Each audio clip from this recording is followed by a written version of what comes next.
E... Para tirar o lagarto.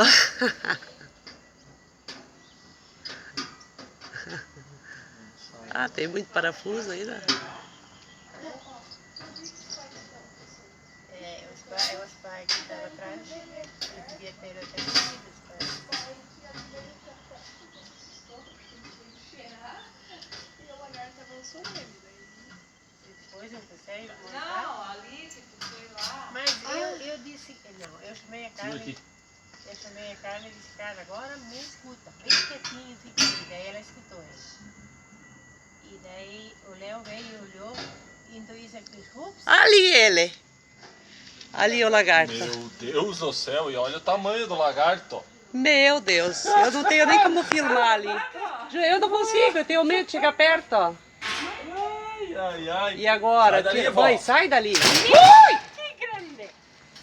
Como é que ele vai sair dali? Ele sai, daqui a pouco ele sai, deixa ele. O meu vai ver que é esse que o vizinho viu. Como é que ele que foi parar? tamanho, gente! Eu não sei como é que ele foi parar ali dentro. Sai, ele pode ficar tá bravo. Não, tá dentro do fogão em Aqui, cima aqui da ele tampa. tirou a chapa por cima, ô, Juliana. Mas ele não vai conseguir sair, tá muito cheio de fio.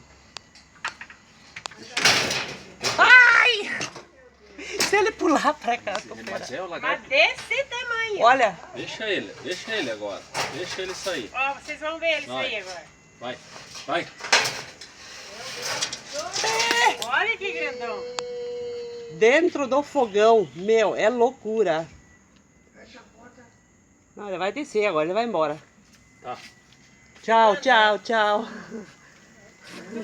Feliz ano novo! Isso vai ficar na história.